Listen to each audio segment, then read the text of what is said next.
Irmãos, eu quero convidá-los à palavra de Deus, carta de Paulo aos Colossenses, capítulo 1, versos 18 a 20. Assim diz a palavra do Senhor. Ele é a cabeça do corpo, que é a igreja.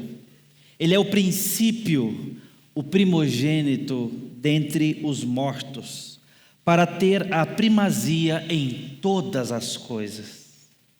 Porque Deus achou por bem que nele residisse toda a plenitude, e que, havendo feito a paz, pelo sangue da sua cruz, por meio dele, reconciliasse consigo mesmo todas as coisas, quer sobre a terra, quer nos céus. Amém. Vamos buscar a Deus, pedir a Ele a graça para a nossa meditação nesse momento, diante da palavra dEle. Senhor, nós de forma humilde nos colocamos diante do Teu conhecimento, da Tua sabedoria, da Tua palavra, do Teu direcionamento. Nós precisamos nos submeter à luz da Tua palavra. Por isso pedimos iluminação nesse momento. Pedimos que o Santo Espírito do Senhor nos permita a compreensão com temor, que possamos responder de forma apropriada à Tua palavra. Te peço que nesse momento o Senhor produza em nós, de acordo com os Teus intentos, resposta à palavra do Senhor. Fale conosco, nos ensine, nos exorte, nos corrija, no nome santo de Jesus. Amém. Os irmãos já sabem que eu gosto de um poeta gaúcho, o Mário Quintana. E registrado numa coletânea da Global de 2003, lá estão os melhores poemas, dentre eles, da humana condição. Cito: custa o rico entrar no céu, afirma o povo e não erra. Porém, muito mais difícil é o pobre ficar na terra. Fecha aspas.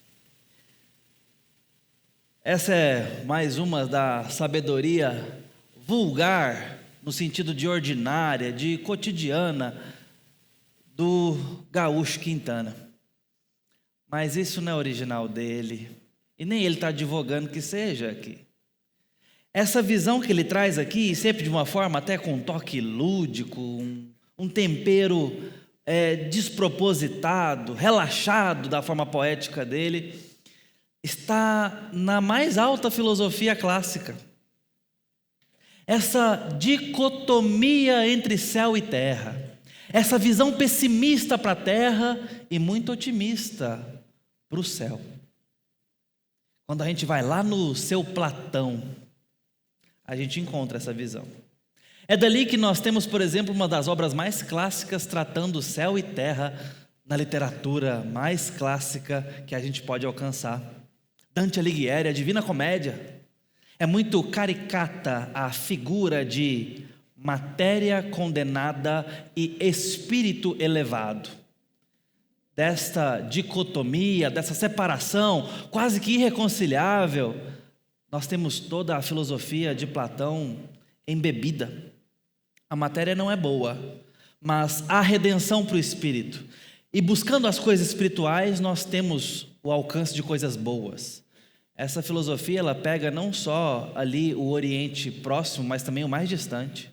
Nós vamos ter isso no budismo, no hinduísmo, nós vamos ter isso em várias religiões orientais. Essa ideia de que precisamos fugir da matéria, da terra, da vida comum da carne, e precisamos escapar disso. É dali que até mesmo o cristianismo romanista tirou boa parte da sua pressuposição escapista, monástica. A gente tem que fugir da vida. A gente tem que fugir das tentações, fugir da carne que não presta, fugir do cotidiano, fugir da exposição, fugir do embate e alcançar a espiritualidade. É essa exatamente a linha, estou falando de forma grosseira, mas a linha, o fluxo do pensamento budista, por exemplo, o alcance do nirvana, tem a ver com você se desprender do mundo material. Isso está, meus irmãos, resumindo, presente nas mais distintas segmentações das virtudes. E nós, cristãos, que conhecemos o Evangelho, será que pensamos diferente? Talvez não. Talvez a nossa teologia seja a teologia do pica-pau. Vou te dar um segundo para pensar sobre isso. Você já assistiu o desenho do pica-pau e o pica-pau morre? Já viu esse episódio? Pode ser Tom e Jerry também, serve. Gibi da Turma da Mônica. Nada, William? O que você fez o resto da vida? Nesses parâmetros da cultura popular, o que a gente tem? Morre, vira uma alminha e vai para o céu. Como é que é essa alminha? Normalmente ela é toda branca, às vezes tem asas, uma auréola, e vai para o céu. Como é que é o céu? É feito de nuvens, e você está lá em cima. E quem está lá? Tem um portão dourado, via de regra. E aí tem nuvens para você andar. E tem anjos com harpas na mão, trompetes. Nunca viu isso? Eu não só vi nos desenhos animados aí, todos eles que tem acidente aí, que o personagem morre. Antigamente tinha desenho animado que o personagem morria, hoje está proibido, não pode. Pode outras coisas, isso não pode. E aí, mas não só isso, mas também eu fui evangelizado pela minha mãe. E a minha mãe me contava de um céu muito semelhante a esse. Ela falava, inclusive, que no céu haveriam, porque eu gostava de andar de patins, haveriam patins de ouro, que você apertava o botãozinho e ele saía andando sozinho. Quase funcionou. Funcionou porque eu gostei da ideia do céu, mas não pelo patins dourado, por duas razões. Primeiro que ouro era coisa de mulher. Patins dourado? Pudera. E patins que anda sozinho não tinha a menor graça, eu queria estar nele. Mas era tentando cativar a minha cabeça de que o céu era melhor que o inferno. Deu certo, continuo achando que é melhor que o inferno. Mas essa é uma ideia dos nossos hinos, mais antigos e dos mais belos.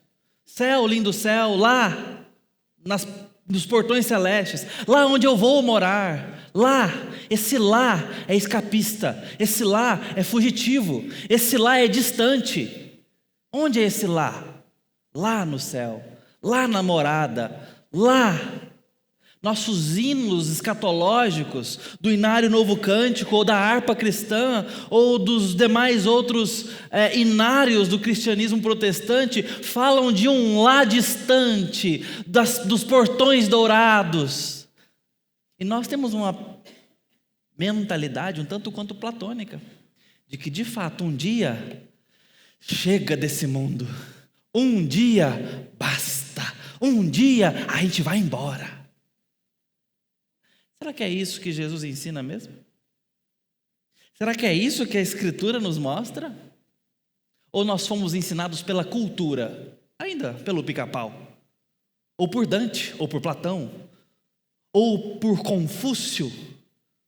Ou pelo hinduísmo, a pensar no céu cristão? De onde você tira o seu imaginário escatológico? Ou, em outras palavras, as suas visões do céu? De onde elas vêm? Quem te ensinou elas? É bom pensar no céu, não é? Ah, irmãos, esse é um dos assuntos preferidos do meu coração. Doído e preferido. Mas o que a Bíblia ensina sobre isso? Bom, obviamente nós não temos aqui espaço para tratar de tudo o que a Bíblia ensina sobre isso. Mas eu quero aproveitar o que Paulo ensina aos Colossenses, moldando a espiritualidade e a esperança deles nesse texto, para que nós possamos pensar um pouco mais amadurecidamente sobre esse pensamento. Nós, ao olharmos para o texto que Paulo escreve, nós somos confrontados com expressões como todas as coisas. Todas as coisas. Acontece pelo menos 2 vezes uma expressão genérica, absurdamente abrangente de tudo. E o tudo tem a ver com uma palavra grega que é cosmos. Palavra essa que a gente empresta para o português e usa a mesma palavra com o mesmo significado. O cosmos, que são todas as coisas. O ambiente onde a vida acontece. Onde estão os astros, os planetas, as estrelas, as galáxias. E em cada planeta, sua complexidade, sua propriedade. E em se tratando do planeta Terra, a sua peculiaridade de vida. Até agora, percebemos, única, exclusiva, tão rica, tão complexa, tão detalhada. Vida para todo lado. Suscita vida esse planeta. O Will Smith, um ator famoso, ele tem um filme com o seu filho, um dos primeiros filmes que eles contracenaram juntos e quase que um dos únicos também, chamado Depois da Terra. Esse filme é uma ficção científica onde, depois de que se passaram milhares de anos, a Terra se tornou inóspita. Tudo na Terra evoluiu para matar o ser humano. O oxigênio do ar, ou o ar suspenso, os animais, as plantas se desenvolveram e responderam à maldade humana, agora se tornando nocivo ao ser humano. Eu fecho aqui o exemplo para mostrar o seguinte: eles fizeram essa caricatura, essa brincadeira de criação científica, porque é o extremo oposto. A Terra, ela é completamente apropriada para a vida. Quanto mais a gente estuda isso, mais a gente fica apaixonado pelo desenho inteligente que tem nesse planeta. O chão é macio para a gente andar, para a gente sentar, para a gente deitar. As plantas se desenvolvem sozinhas e são capazes de produzir para nós alimentos, nutrientes complexos e remédio para enfermidades que podem vir a acontecer. A temperatura do sol não é só necessária, como é exatamente a que a gente precisa. Ah, pastor, mas está um calorão. Não importa, é propício para a vida.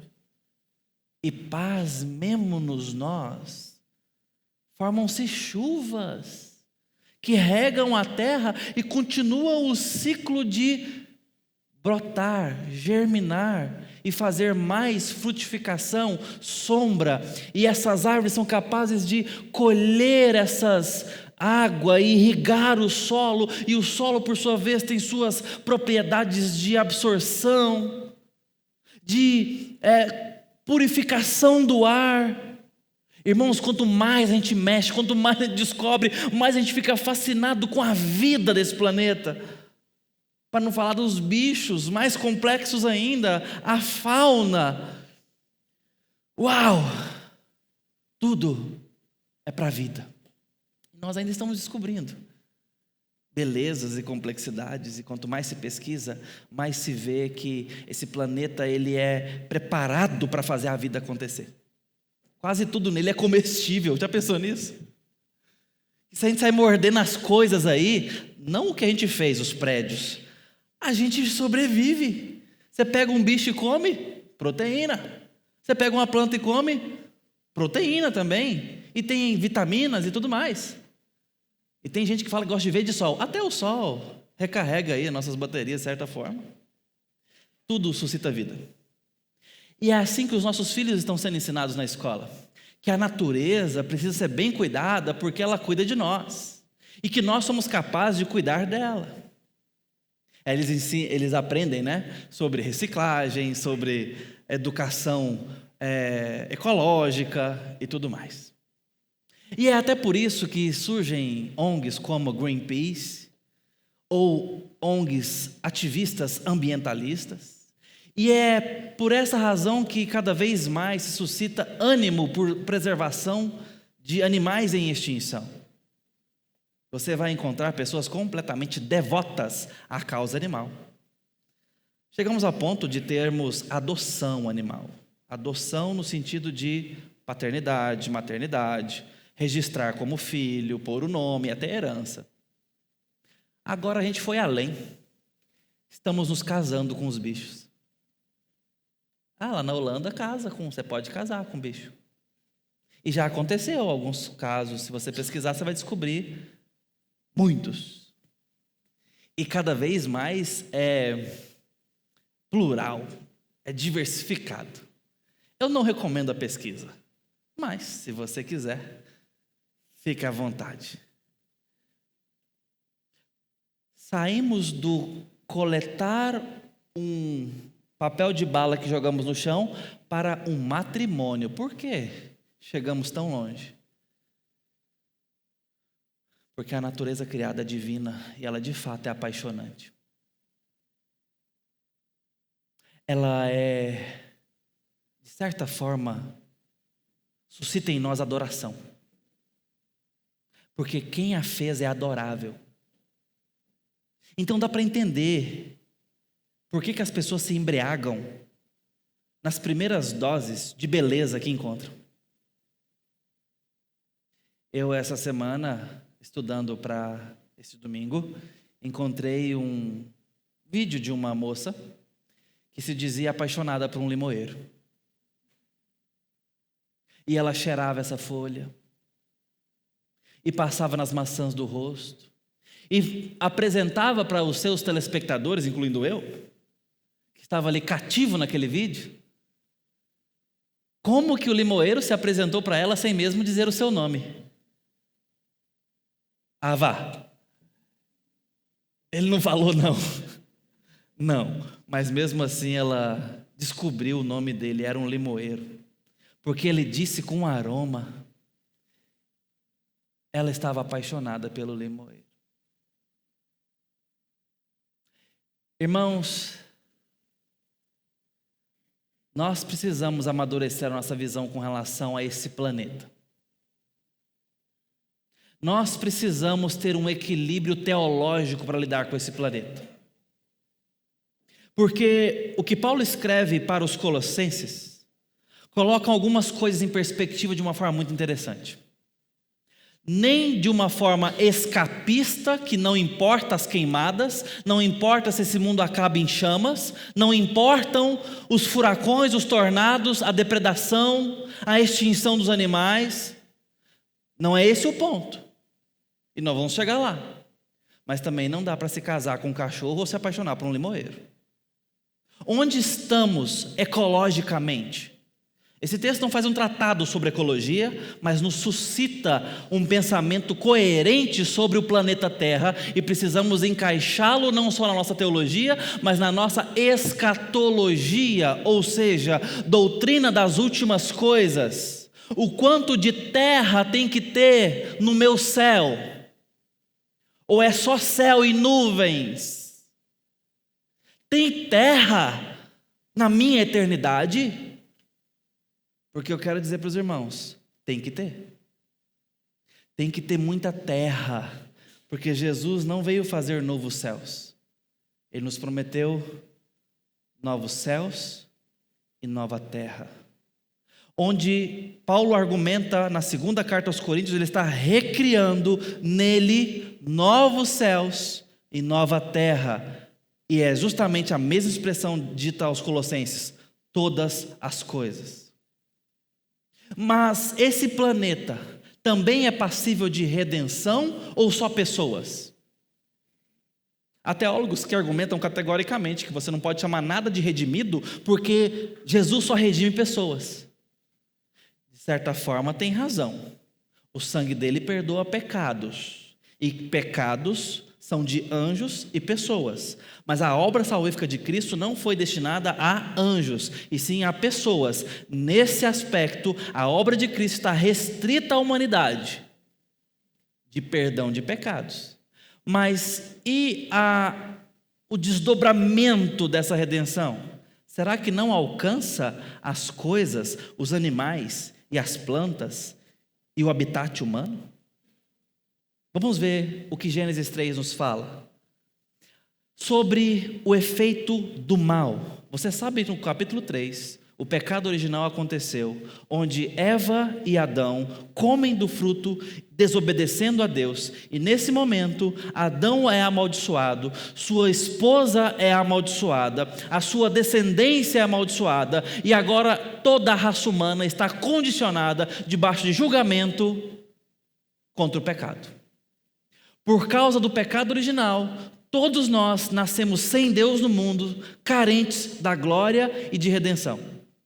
Nascemos inimigos de Deus, portanto, por causa do pecado original. Pecamos porque somos pecadores. Nascemos carentes de redenção e salvação. E o que aconteceu com o resto do mundo? Aí eu quero te mostrar o que Paulo fala aos Romanos. Romanos diz no capítulo 8, versículo 20: pois a criação está sujeita à vaidade, não voluntariamente, mas por causa daquele que a sujeitou. Essa sujeição tem a ver com condenação.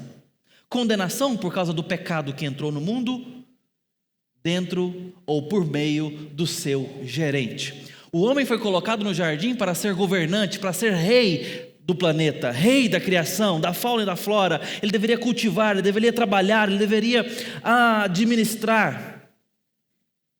Agora a natureza está sujeita à vaidade. E a vaidade, aqui é um texto grego, mas a ideia de vaidade, teologicamente, é emprestada lá dos textos do Antigo Testamento de Hebel, que tem a ver com fraqueza. Talvez aquela fragilidade que é dita até da bolha de sabão, que não tem força estrutural, ela é frágil. E essa é a ideia da sujeição, da frustração. Você tenta pegar e se quebra, se desfaz. A natureza está fragilizada por causa do pecado, e ela de fato está frágil, ela se queima, os animais morrem, a natureza se desfaz. Ela não é mais indestrutível como talvez fosse. Ela está limitada, é bela, encantadora e até apaixonante, mas ela está corrompida, sujeita, condicionada por causa do mal que entrou no mundo. Romanos continua, o verso 21 diz que ela está cativa pela corrupção, presa, acorrentada por corrupção. A natureza não está livre, ela está condicionada a uma escravidão. O verso 22 continua dizendo agora que ela assume uma persona e uma personalidade porque ela geme, aguentando ou tolerando as agonias ou angústias do tempo. E o que tem no tempo? A queda, o pecado. A natureza, diz Paulo, é como que uma pessoa que geme diante de Deus, suportando as agonias do tempo. Nossa teologia começa a ser mexida diante da natureza. Não dá para dar as costas e nem dá para dar o coração. Precisamos de ter um posicionamento muito claro e de respeito com esse assunto. Jesus se interessa por isso, se interessa pelo planeta. De alguma forma, isso entra na nossa teologia e na nossa visão para com o futuro da eternidade. A natureza está, diz Paulo ainda no capítulo 8, aguardando a revelação dos filhos de Deus. Lembra desse verso? Essa natureza que está gemendo, está aguardando como quem pede a Deus: cadê o Adão, Senhor? Que o Senhor nos presenteou no começo. Porque Ele sabe lidar com a gente, Ele sabe nos tratar, Ele foi dado para cuidar de nós. Fauna e flora. Adão caiu, um segundo Adão veio, e o projeto foi abandonado? Não. Ele está recriando novos céus e nova terra. E desde os textos mais antigos que falam da eternidade, a fauna e a flora estão presentes. A Isaías foi dada a seguinte visão: o leão pastará com a ovelha, e não haverá entre eles inimizade. E é nesse ponto que nós começamos a perceber quanto a ideia de inimizade ou amizade promovida por reconciliação faz parte do plano redentivo. Porque na queda, várias perspectivas foram corrompidas e então gerada inimizade. Nós tivemos inimizade conosco mesmo a partir da queda. O homem tem uma visão distorcida de si. E eu sei que nós nos amamos com muita facilidade, salvos alguns exemplos e alguns casos. Nós temos muita facilidade para nos amarmos, nos elogiarmos, até uma visão superestimada de nós mesmos, né?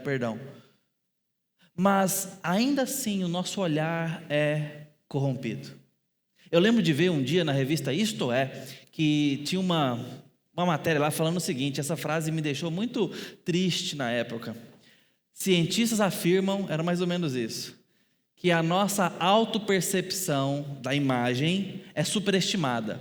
Ou seja, você acha que você é mais bonito do que é. Sabia disso? Pergunte ao outro. Mas você não é tão bonito quanto acha que é, Marquinhos. É um pouquinho menos. Serve para mim, para nós. O fato é que a nossa visão para nós mesmos está corrompida pelo pecado. Nós estamos com o olhar caído. Nós temos dificuldade, ou somos egocêntricos, ou somos vaidosos, ou somos autodepreciativos, nos autoflagelamos, discriminamos, descredibilizamos, ou nos vangloriamos. Seja num extremo ou em outro, nós temos dificuldade de lidar conosco mesmo. Nossa autoimagem é distorcida. É ainda na segunda carta aos Coríntios que Paulo resolve esse problema para nós, dizendo: quando o que é perfeito vier, aquilo que é em parte vai se desfazer, e nós seremos conhecidos como também somos conhecidos. Porque agora vemos que como em espelho, e conhecemos em parte. O espelho tem a ver com o latão polido. Dá para ver, mas ainda não é perfeito. Quando Cristo voltar, nós vamos ser quem devemos ser e vamos nos conhecer como Ele nos conhece, como Ele desenhou para ser. Mas não foi apenas a nossa autoimagem que foi corrompida e dada por inimizade. Nós tivemos um problema com o próximo desde a queda. Porque quando a queda acontece, perceberam ambos, Adão e Eva, que estavam nus e tiveram vergonha. A autoimagem foi acometida e comprometida, mas eles também se escondem de Deus. E quando Deus os chama, eles começam a se acusar. A nossa relação com o próximo foi corrompida, não só a relação conosco mesmo, mas também com o semelhante. E não é de surpreender que os filhos desse casal se matam, literalmente. Porque a nossa relação com o próximo está corrompida pelo pecado.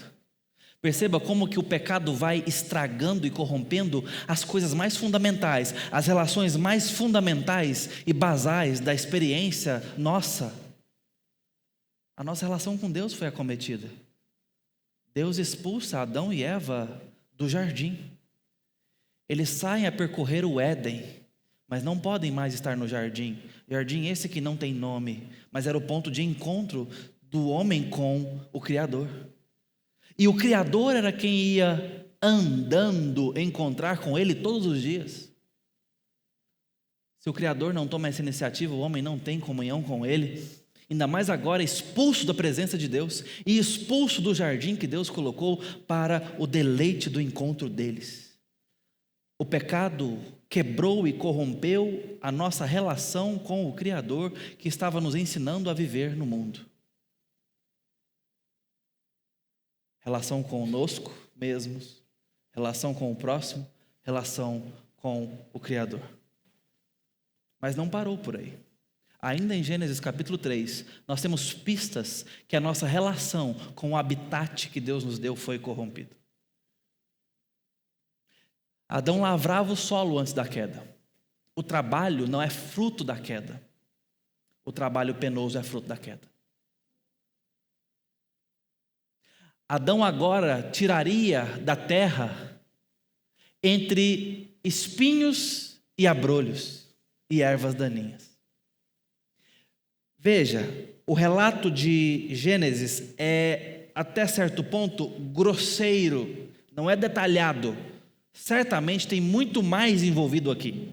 Mas de forma representativa, o fato de haver abrolhos e espinhos mostra que, a partir desse ponto, a terra não será apenas amiga.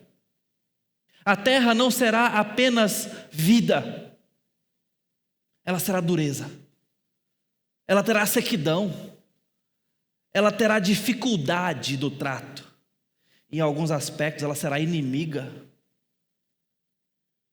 Porque não é apenas a ação do homem que causa mal à natureza. A natureza está sujeita e o pecado é capaz de estragá-la por si só. Há agora uma inimizade entre homem e habitat, entre homem e natureza. Por mais que esse mundo suscite vida, é uma vida com perigos. Você soltaria o seu filho de 3 anos no mato? Até no jardim da sua casa, a gente tem que ficar de olho. Porque agora existem marimbondos com veneno, abelhas que podem matar e causar em nós reações alérgicas, que fecham a glote, que nos prejudicam os pulmões e a respiração. Você tem animais peçonhentos, você pode ter felinos que arrancam o braço de um ser humano com uma mordida. A natureza não é nem um pouco amigável. Ah, mas eu tenho um gatinho que te morde e fala mal de você nas costas. Estou brincando, ele só julga. A natureza por si só não é como num quadro desenhado de paisagem. Ela também tem um quê de inimizade muito grande. E nós que fomos colocados no posto de gerentes, de reis, de governantes, de mordomos, sobretudo, para gerenciar a natureza, nós temos uma postura muito, às vezes, nociva à natureza, predatória. Se Deus não coloca o sabático desde cedo com o povo dele, o povo mataria a terra. Pela produção, pela produção, pela produção. Não há descanso. Nós continuamos com uma visão um pouco predatória. Adolescentes são capazes de estrangular gatos e postar na internet. A primeira briga que eu tive com meu irmão, e foram só 2. Acho que é uma vitória. Mas eu só tive 2 desentendimentos com meu irmão na vida. Um, eu era ainda criança e eu estava muito nervoso. E meu cachorro estava me mordendo e meu irmão brigando comigo, e eu peguei e chutei o nosso cachorro. O nome dele era Toquinho, porque ele nasceu sem rabo. Dei um chega para lá para ele, dei um chute nele. Meu irmão veio para cima de mim.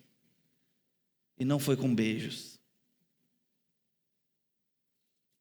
Nós somos capazes de maltratar animais.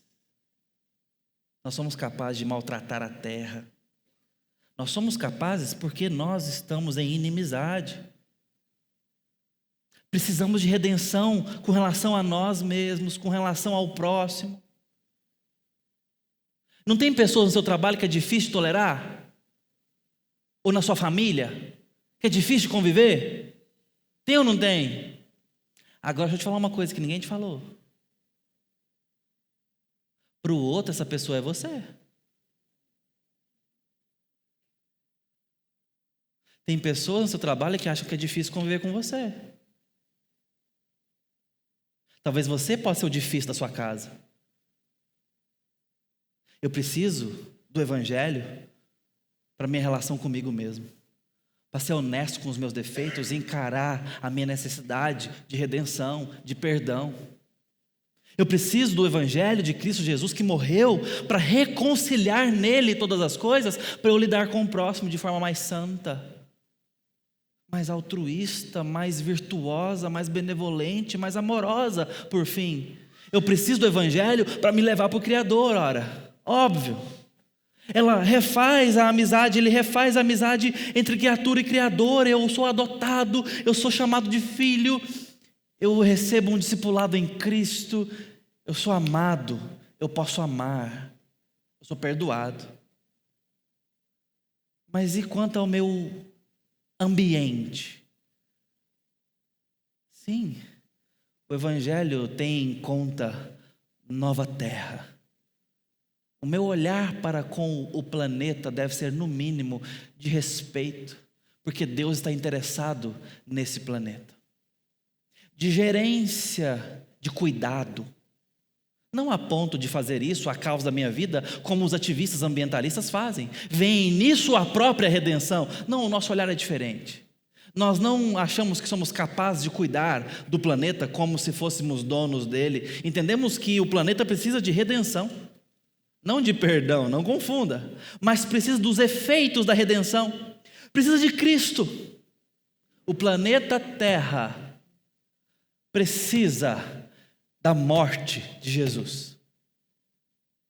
Quanto mais estranho isso te parece, mais denuncia que a sua teologia tem um buraco enorme. Porque só tem céu na sua escatologia, não tem terra. E precisa ter. Porque Jesus está reconciliando nele todas as coisas. Quer do céu, quer da terra. A abrangência da maldição acometeu toda a criação. A terra foi acometida. E é justamente por isso que o impacto da redenção cobre também tudo o que o pecado corrompeu, inclusive a matéria. Por isso, então, Paulo diz, ele é o cabeça do corpo, que é a igreja, no sentido de liderança e direção. Após afirmar a supremacia de Cristo, dos versículos 1 até os versículos 15, 16, 17, ele mostra como que Cristo é soberano sobre tudo, como que ele é o Senhor sobre tudo. Aí você pode se lembrar da famosa frase de Abraham Kuyper, um estadista, crente temente a Deus e ao Evangelho, dizendo que não há 1 centímetro cúbico no universo sobre o qual Cristo não diz, eu sou o Senhor, ou isto é meu. Há citações que divergem, mas o sentido é o mesmo. Não há um espaço, não há um pedacinho desse planeta, ou desse cosmos, do universo, sobre o qual Cristo não diz, é meu. Eu sou o Senhor sobre isso. Ele é o cabeça do corpo. E ele está conduzindo o corpo no planeta Terra. Ele é o princípio e o primogênito de entre os mortos. Após afirmar agora que esse soberano lidera a igreja, ele vem falar alguma coisa para a igreja. Ele é o princípio e o primogênito dos mortos. Duas palavras muito importantes, princípio e primogênito. Princípio, ele não é só Senhor sobre tudo, ele é o fundamento de tudo. Por meio dele todas as coisas vieram a existir. Nele tudo subsiste. Para ele elas foram criadas. Comece a colocar em Cristo um funil cósmico, ou seja, todas as coisas prestam contas a Cristo. Foram feitas por Ele, se sustentam por Ele, e a finalidade de tudo que existe se encontra com Cristo. Dá para entender a abrangência disso? Paulo quer que os colossenses entendam isso. E nesse momento diz, ele é o princípio, para reafirmar isso. Mas agora vem a dose de esperança. Ele é o primogênito de entre os mortos. Frase essa que está em Apocalipse, no início do livro. Ele é o primogênito dos mortos. Ou a primícias dos que dormem, em outra parte. O que é isso? O que é que Cristo fez que serve para nós também, porque ele é o primogênito, o primeiro. Ele não é o último, nem o único. Que tem a ver com os mortos?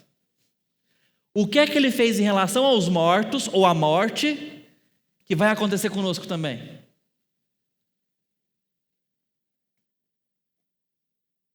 Se você disse ou pensou ressurreição, errou. Outros ressuscitaram, Jesus não é o primeiro. Lázaro ressuscitou. A filha de Jairo ressuscitou. Dentre outras ocorrências e tantas outras que nós nem sabemos. Nesse sentido, ressuscitar já está um pouco batido já. Já não é grande coisa mais. Tem uma coisa que só Cristo fez com relação à morte, mas Ele não é o único. É para aqueles que estão nele. Glorificação. O corpo glorificado. Isto só Cristo fez, mas Ele não é o único e não foi o último. Quando Ele voltar, Ele ressuscitará todos, uns para condenação, outros para glorificação. E nessa hora, nós seremos unidos a nós mesmos, e eu explico. Porque nesse momento pós-morte, nós somos meio que separados de nós mesmos. Porque o que é o ser humano? O ser humano é uma peça integral, material e espiritual, corpo e alma.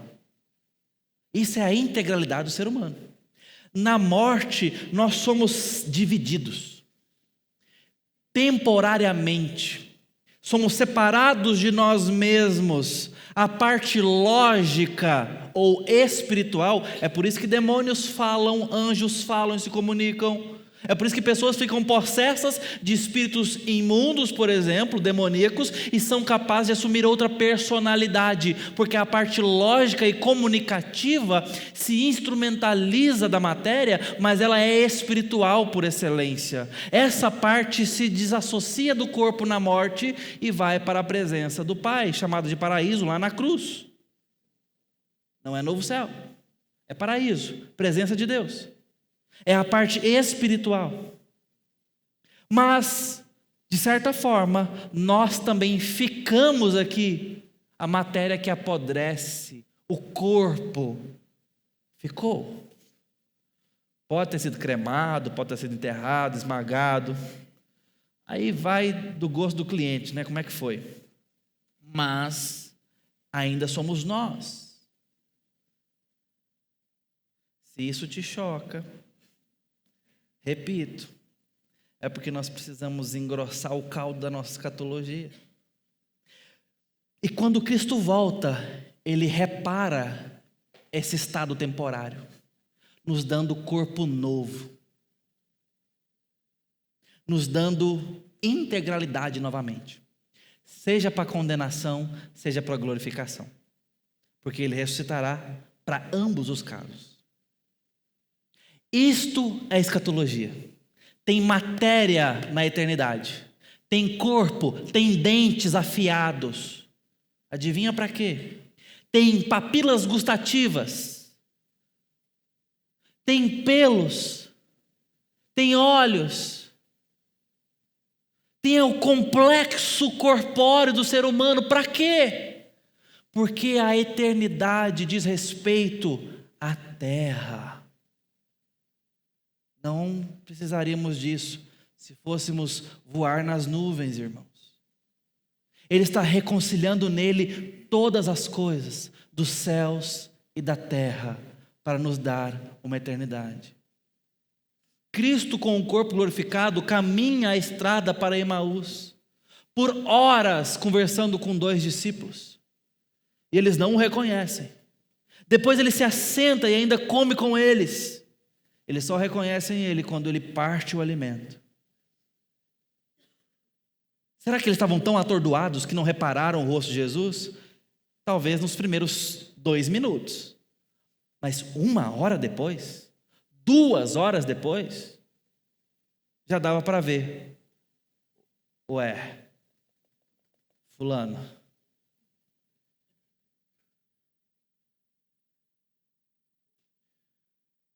por que não reconheceram?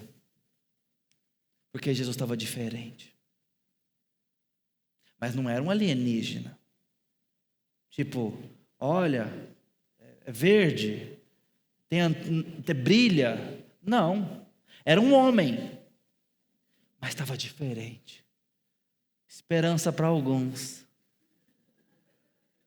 Vai ter um reset. Amém? Quem és tu, Botox? Perto da ressurreição. Jesus está diferente.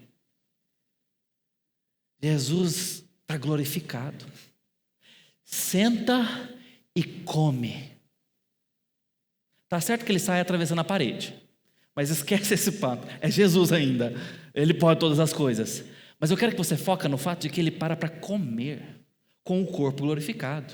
Não será diferente comigo e com você. Haverá comida. E Apocalipse argumenta nesses termos ao falar da árvore da vida cujas folhas servem para a cura das nações, que nós teremos roupas, que tem uma cidade. Embora sejam ideias figurativas para falar de uma realidade maior, ainda assim é sugestivo demais para nos apontar civilidade, para nos apontar relacionamento humano, para nos apontar uma vida um tanto quanto terráquea, porque os elementos são desse mundo. Aqui então diz que ele é primícia dos que dormem.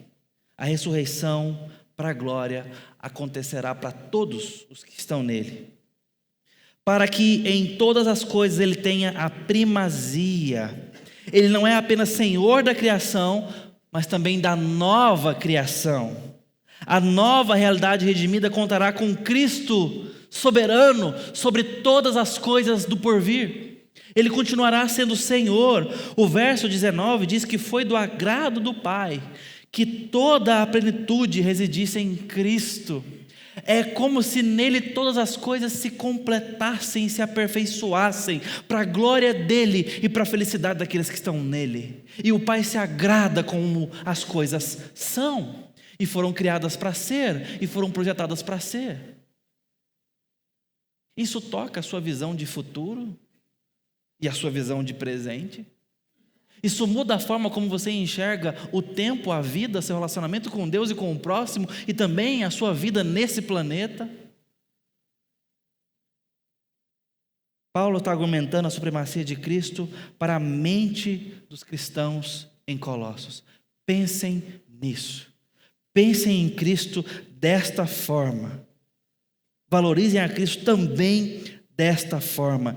Deus reside completamente em Cristo, e em Cristo todas as coisas possuem sentido e significado.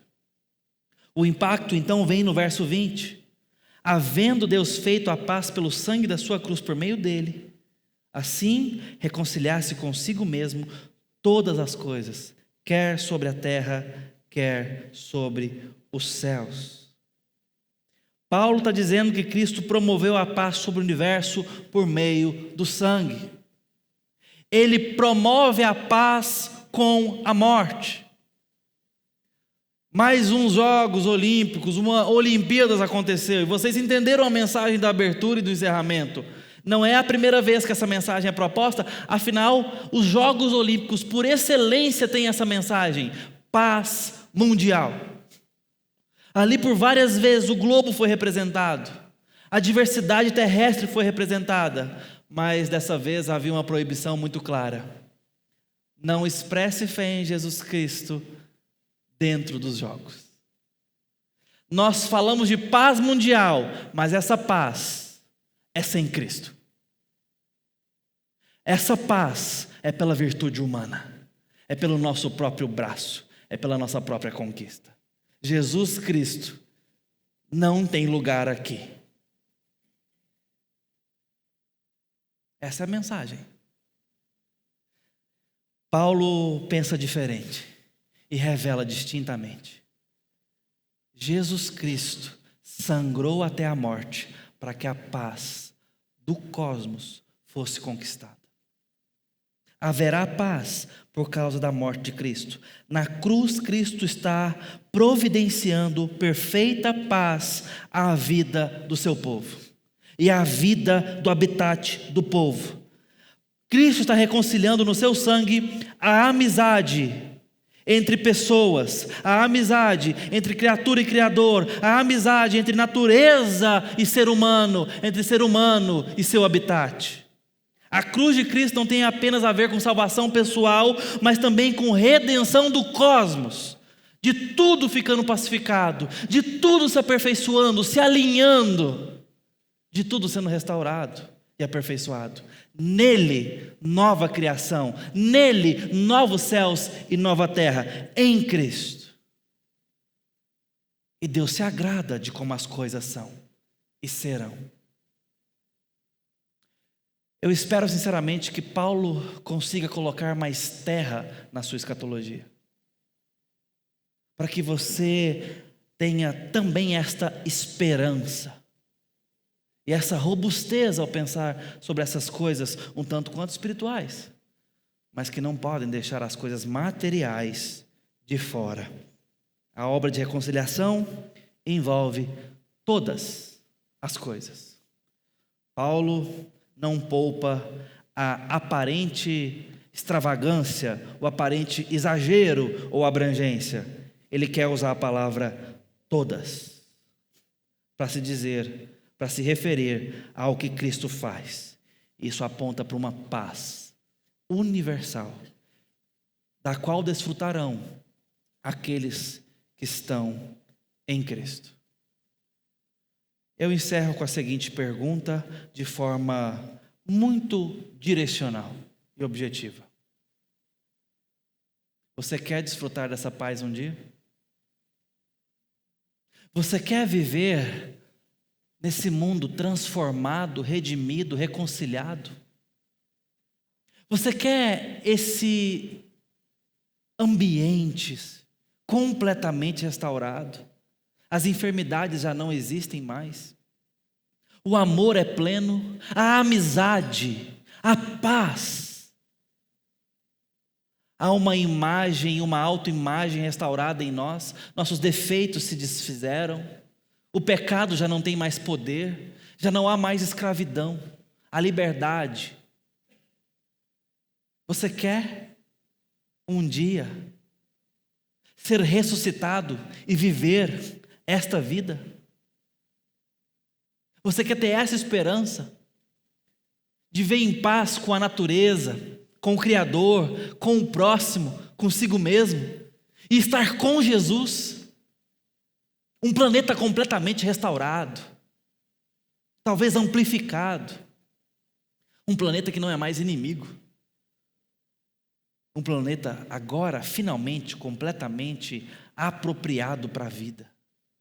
Quer ter isso na sua esperança e ser capaz de fazer como Simba quando encaixou ali no Vale da Sombra da Morte, lembra? Eu rio na face do perigo. Quer ter essa coragem de olhar para a morte em estado terminal e ter paz no coração, por mais difícil que seja? Só os santos podem fazer isso. Você já foi num velório de uma pessoa que não tem Jesus? Ah, irmãos, talvez você ainda não teve esse desgosto. É pesado. Mas o velório dos santos é diferente. É doloroso. Mas tem paz. Porque temos esperança. Você quer essa esperança? São para aqueles que estão em Cristo. A boa notícia é que Cristo é disponível hoje. Eu quero apelar ao seu coração para se entregar a Cristo Jesus, para se render ao Evangelho de Jesus, para pedir perdão pelos seus pecados, para pedir pelo amor dEle, pela cura dEle, pelo sangue dEle. Está disponível hoje. Que o Espírito Santo te convença, que o Espírito Santo te dobre, te faça amar a Cristo, se render ao Evangelho, ao Espírito Santo, à palavra dEle, que você confesse com seu coração Jesus Cristo como o seu Senhor e a sua esperança de redenção. Eu quero orar por você nessa ocasião, pedindo amor convicto, consagração a Cristo nosso Senhor. Feche seus olhos. Vamos buscar a Deus.